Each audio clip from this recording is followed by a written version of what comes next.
بسم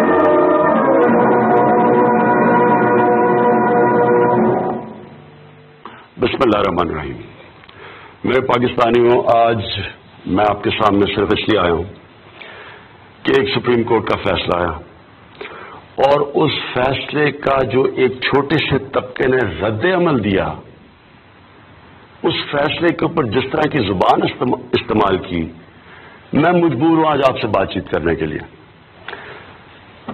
دیکھیں، پہلے ایک چیز سمجھ آئے کہ پاکستان وہ ملک ہے جو دنیا کی تاریخ کا واحد ملک ہے جو مدینہ کی ریاست کے بعد اسلام کے نام پہ بنا ہے۔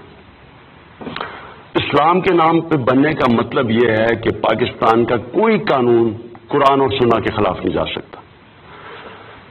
تو جو ججز نے فیصلہ دیا ہے وہ آئین کے مطابق دیا، اور پاکستان کا آئین قرآن اور سنہ کے تابع ہے۔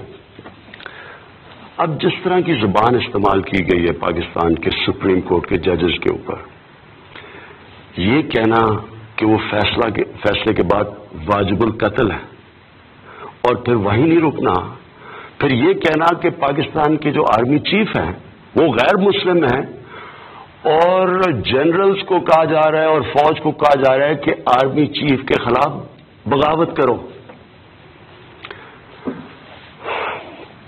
میں پہلے تو ادھر سے شروع کرتا ہوں، اپنی حکومت کی پہلے آپ سے بات کرتا ہوں۔ دیکھیں، میں بار بار یہ کہہ بیٹھا ہوں کہ پاکستان انشاءاللہ جب ایک عظیم ملک بنے گا تو وہ مدینہ کی جو ریاست کے جو اصول تھے ان پہ چل کے بنے گا۔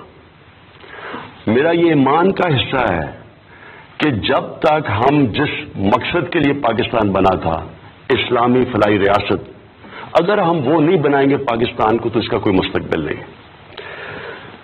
میں یہ بھی سمجھتا ہوں کہ انسان کا ایمان مکمل ہی نہیں جب تک نبی صلی اللہ علیہ وسلم سے انسان عشق نہیں کرتا۔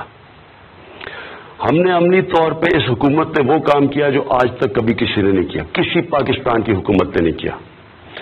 جب ہالینڈ کے اندر وہ جو ڈچ پارلیمنٹیرین تھا، اس نے ہمارے نبی صلی اللہ علیہ وسلم کی شان میں گستاخی کی اور وہ خاکے نکالے، تو واحد مسلمان دنیا میں ہمارا ملک تھا جس نے ان سے کمپلین کیا، فارن منسٹر سے بات کی، ان کے ایمبیسڈر سے بات کی، اور یہ پہلی دفعہ ہوا ہے کہ انہوں نے اس ڈچ پارلیمنٹیرین سے خاکے وڈرا کروائے، وہ واپس ہٹے۔ یہ کبھی پہلے نہیں ہوا۔ پھر واحد پاکستان پہلی دفعہ ہم نے OIC جو مسلمان ممالک کا جو آرگنائزیشن ہے، اس میں جا کے ہم نے ایشو اٹھایا، اور یونائٹڈ نیشنز میں ہمارے فارن منسٹر نے پہلی دفعہ یونائٹڈ نیشن میں ایشو اٹھایا۔ اس کا نتیجہ کیا ہوا کہ European court of human rights اس نے پہلی دفعہ فیصلہ کیا کہ نبی صلی اللہ علیہ وسلم کی شان میں گستاخی کرنا آزادی رائے میں نہیں آتا۔ یہ پہلی دفعہ ہوا ہے۔ میں صرف آپ کو یہ بتا رہا ہوں کہ ہم یہ صرف باتیں نہیں کرتے، ہم نے عملی طور پہ کر کے دکھایا ہے کہ ہم واقعی اپنے نبی صلی اللہ علیہ وسلم کی شان میں کسی قسم کی گستاخی نہیں دیکھ سکتے۔ لہذا جو یہ زبان استعمال کی گئی ہے، میں یہ سوال پوچھنا چاہتا ہوں، کون سی حکومت چل سکتی ہے جدھر کوئی آدمی کھڑا ہو کے کہے کہ ججز کو بھی قتل کر دو اور کہے آرمی چیف کے خلاف بھی بغاوت کر دو، لوگوں کو بھی سڑکوں پہ نکالے، سڑکیں بھی بند کر دے، جس میں ایک حکومت کا کیا قصور ہے اس میں؟ تو کون سی حکومت چل سکتی ہے ایسے؟ کون سا ملک چل سکتا ہے؟ آگے ہم اتنے مشکل معاشی بحران سے نکل رہے ہیں۔ میں اور میری جو کیبنٹ ہے، میں آپ کو یہ بتاؤں کہ ہم نے ایک دن کی ابھی تک چھٹی نہیں لی۔ ہم مسلسل لگے ہوئے ہیں کوشش کرنے کہ اپنی قوم کو نکالیں، اپنا جو اس ملک میں پسا ہوا غریب آدمی ہے اس کے لیے حالات بہتر کریں۔ جو ہم دنیا سے، باقی دوست ممالک سے بات چیت کر رہے ہیں کہ یہاں سرمایہ کاری کرو آ کے، اس کا مقصد ہی یہ ہے کہ یہاں بے روزگاری کم ہو یا غربت کم ہو۔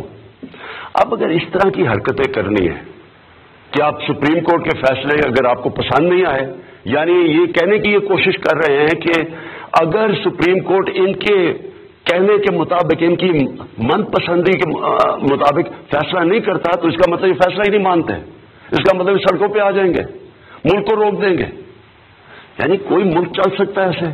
اور اس کا نقصان کس کو ہے؟ ہمارے پاکستانیوں کو، عوام کو نقصان ہے، غریب لوگوں کو نقصان ہے، سڑکیں بند کر رہے ہیں، لوگوں کی روزگار جا رہا ہے۔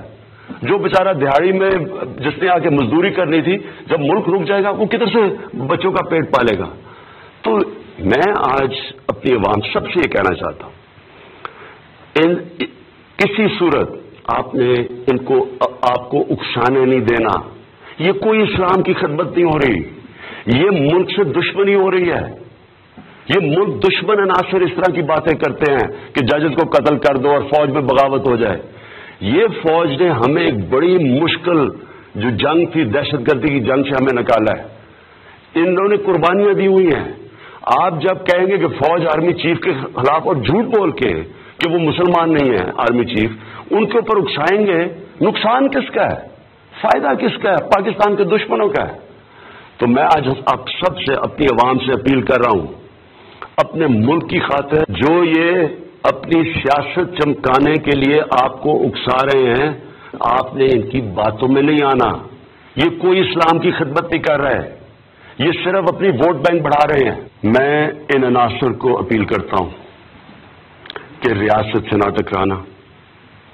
میں آپ کو یہ اپیل کرتا ہوں کہ اس ملک کی خاطر جو کہ مشکل برات سے نکل رہا ہے، اور اللہ کا شکر ہے آگے اچھا وقت آ رہا ہے، آپ اپنی سیاست چمکانے کے لیے، اپنے ووٹ بینک کے لیے اس ملک کو نقصان نہ پہنچائیں۔